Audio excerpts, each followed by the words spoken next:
The ink was supposed to be dry. The narrative was supposed to be set in stone. For nearly a decade, the conventional wisdom in Ottawa, Washington, and across the NATO defense establishment was that Canada's acquisition of the Lockheed Martin F-35 Lightning II was an inevitability, a fait accompli, delayed only by political theater and bureaucratic friction. The deal, involving 88 jets and tens of billions of dollars, was framed not as a choice, but as a destiny. But breaking news has emerged from the opaque world of defense procurement that has sent shockwaves through the Pentagon and sparked a frantic reassessment in the Canadian Parliament. The seemingly unbreakable trajectory of the F-35 has hit a wall, and the disruption is coming from a player that few saw coming: Rolls-Royce. For years, the alternative to the American stealth fighter, Sweden's Saab Gripen E, was viewed as a capable but politically compromised option. Why? Because despite being Swedish, the Gripen's heart was American. It is powered by the General Electric F414 engine. This seemingly technical detail carried a massive geopolitical weight. It meant that Washington retained a kill switch on Canadian air power. Even if Ottawa bought Swedish jets, the U.S. government held veto power over engine exports, maintenance, and technology transfers. That equation has just changed.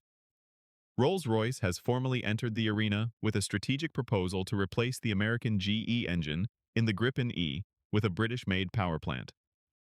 This is not merely a swap of hardware, it is a complete rewiring of the power dynamics in the global defense industry.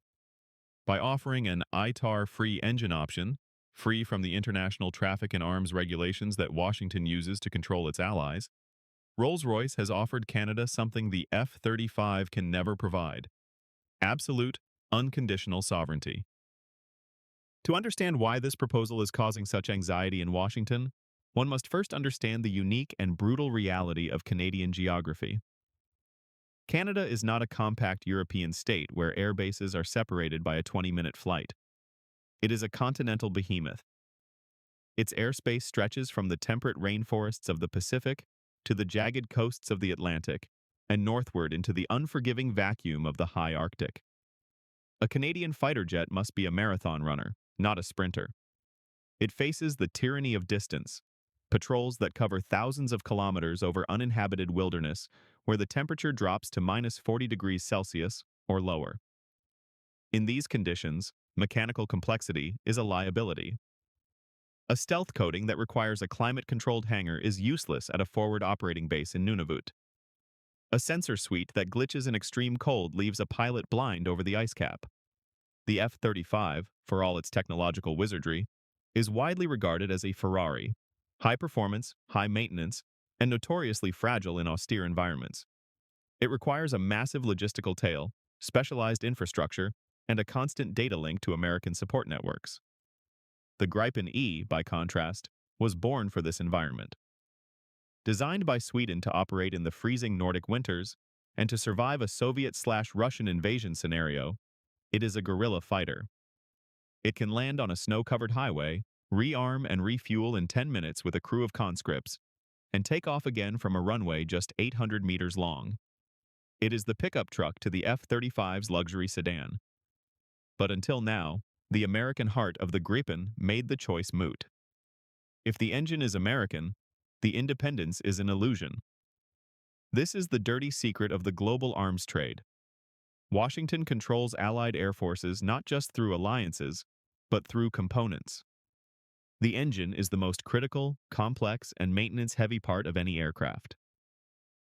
By supplying the engines for foreign jets, like the South Korean KF-21 or the Swedish Gripen, the United States ensures that these nations cannot export their planes to countries Washington dislikes, nor can they operate them in ways Washington disapproves of. If Canada were to purchase the Gripen E with the standard GEF 414 engine, they would still be tethered to the Pentagon. Every major overhaul, every deep maintenance cycle, and every potential resale of the aircraft decades from now would require a stamp of approval from the U.S. State Department. For a nation like Canada, which is increasingly anxious about the volatility of American politics and the potential for isolationist policies, this dependency is a strategic risk. Enter Rolls-Royce. The British engineering giant is not a stranger to this game. They power the Eurofighter Typhoon, the Harrier, and countless commercial fleets navigating the polar routes. But their entry into the Canadian fighter competition is a specific, calculated geopolitical maneuver. The Rolls-Royce proposal offers a European-sourced, NATO-compatible engine that completely bypasses the U.S. export control regime. If Ottawa accepts this bid, the chain of command for their Air Force stops in Ottawa, not Washington. Canada would no longer need to ask permission to upgrade its own fleet. It would no longer be subject to the whims of a future U.S. president who might decide to use engine parts as leverage in a trade dispute, a scenario that is no longer theoretical, given recent tariff wars. Beyond the high-minded concepts of sovereignty, the Rolls-Royce/Gripen proposal hits hard on the one metric that every taxpayer understands: cost. The financial disparity between the two paths is staggering. The F-35 is notoriously expensive to fly. Current estimates peg the cost per flight hour, CPFH, anywhere from $35,000 to $47,000, depending on the variant and the accounting method. For a fleet of 88 jets operating over a 30-year lifespan, this creates a budgetary black hole that could consume the entire Canadian defense appropriation. The Gripen E? It operates for approximately $8,000 per flight hour. It is efficient, rugged, and designed for economy. When you do the math over the life cycle of the fleet, the Gripen option could save the Canadian Treasury between 40% and 60% compared to the F-35. That is billions of dollars that could be redirected to naval shipbuilding, Arctic infrastructure, or social programs. Furthermore, the F-35 is a black box. The software source code is a closely guarded American secret. Canada cannot fix it, modify it, or patch it. If a system fails, the module must often be shipped back to the U.S. or an authorized depot for repair. The Gripen, paired with a Rolls-Royce engine, flips this model. Rolls-Royce has proposed a deep industrial partnership that includes engine assembly and heavy maintenance inside Canada. This is the industrial sovereignty argument. Instead of sending billions to Fort Worth, Texas, Canada would be building a domestic aerospace ecosystem. Companies like Pratt & Whitney Canada, Bombardier, and Magellan Aerospace could be integrated into a Rolls-Royce supply chain that is global, not just regional. It transforms a purchase order into a nation-building exercise. There is a technical dimension to the Rolls-Royce bid that is turning heads in the Royal Canadian Air Force, RCAF. Arctic performance. Rolls-Royce engines are legendary for their ability to handle the extremes. From the Trent engines powering transpolar flights to the military power plants in the Eurofighter, the British company has mastered the art of the cold start. In a potential conflict in the high north, the ability to scramble jets in minus 50 degrees Celsius conditions without hours of preheating is a matter of life and death. The F-35's sensitive stealth coatings and electronics are untested in prolonged, austere Arctic deployments without heated hangars. The Gripen, backed by Rolls-Royce reliability, offers a turnkey solution for northern sovereignty. It provides a reassurance that when the alarm sounds at a remote forward operating base in Inuvik, the engines will actually ignite. The implications of this move extend far beyond Canada. The F-35 program, often described as the trillion-dollar fighter, was designed to create a global monopoly. By getting every NATO ally hooked on the same airframe, the same supply chain, and the same software, Lockheed Martin and the Pentagon effectively achieved a standardization of Western air power. But standardization is a double-edged sword. It creates a single point of failure.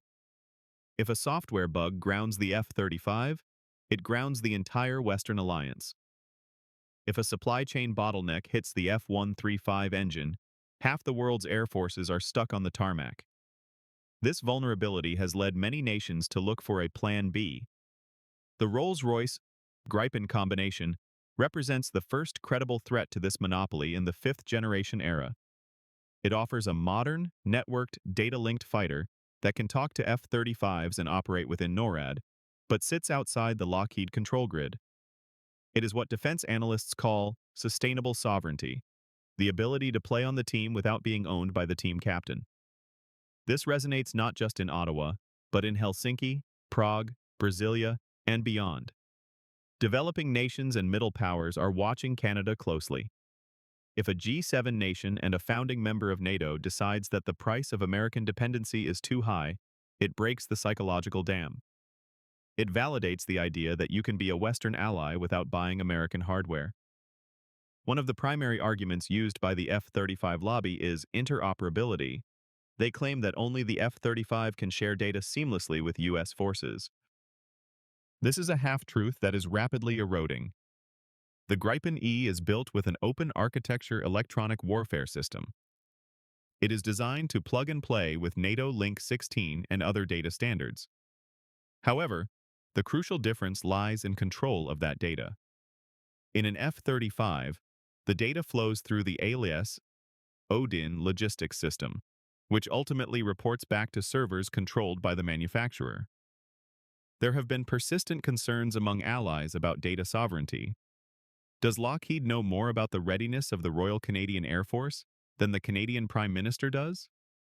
With the Gripen and Rolls-Royce package, Canada retains full custody of its mission data. The electronic warfare libraries, the database of enemy threats and radar signatures, can be updated by Canadian programmers in Ottawa without waiting for a software patch from the US. In a rapidly evolving threat environment, that agility is a tactical advantage. So, is this a done deal? Far from it. The political pressure from Washington will be immense. The F-35 lobby is one of the most powerful in history, and the U.S. State Department views defense sales as a primary tool of foreign policy. We can expect heavy lobbying, threats regarding NORAD commitments, and promises of economic retribution if Canada walks away from the Joint Strike Fighter program. But the signals are shifting.